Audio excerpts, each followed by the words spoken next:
क्यों सूख गई पूरी गंगा सागर की पानी? आइए जानते हैं इस कथा में।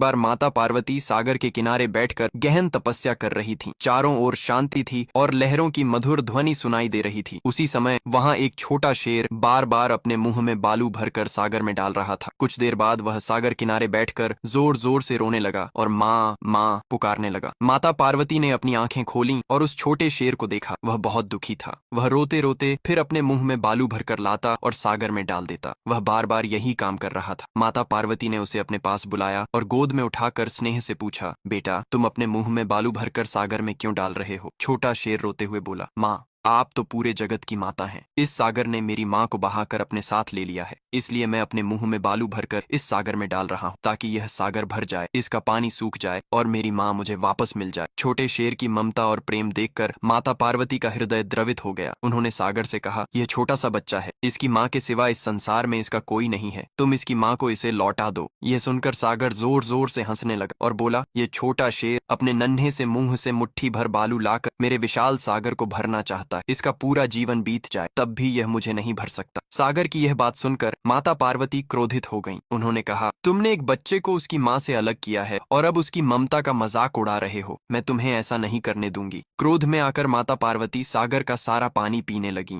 ये देखकर सभी देवता वहां आ गए और उन्हें रोकने लगे, परंतु माता पार्वती किसी की बात नहीं सुन रही थी। देवताओं ने महादेव को पुकारा। तब तक सागर का सारा पानी सूख चुका था और वहां केवल बालू ही बालू रह गई थी। सागर रोते हुए माता पार्वती के चरणों में गिर पड़ा और उनसे क्षमा मांगने लगा। उसी समय महादेव वहां पहुंचे और माता पार्वती से बोले, देवी प्रिया, यह भी आपके ही बच्चों के समान है, इसे क्षमा कर दीजिए। महादेव की बात सुनकर माता पार्वती का क्रोध शांत हो गया। उन्होंने सागर से कहा, यदि कभी कोई दुखी होकर तुम्हारे पास आए तो उसकी मनोकामना पूरी करना। जो भी अपने प्रियजनों से बिछड़ जाए और तुम्हारे तट पर रोते हुए आए, यदि वह तुम्हारे जल में स्नान करे तो उसे उसके अपनों से मिलाने में सहायता करना। सबके दुख को अपना दुख समझना। यदि तुम ऐसा नहीं करोगे तो एक दिन फिर तुम्हारा सागर सूख जाएगा। सागर ने माता पार्वती और महादेव को प्रणाम किया और अपनी गलती के लिए क्षमा मांगी। तब महादेव ने कहा, देवी अब इसके जल को वापस लौटा दीजिए। माता पार्वती ने सागर को फिर से जल से भर दिया। तभी छोटे शेर की माँ सागर से बाहर आई और अपने बच्चे को गले से लगा लिया। यह दृश्य देखकर सभी देवताओं ने माता पार्वती और महादेव को प्रणाम किया। इसके बाद महादेव और माता पार्वती मुस्कुराते हुए छोटा शेर को अपने गले लगा लिए।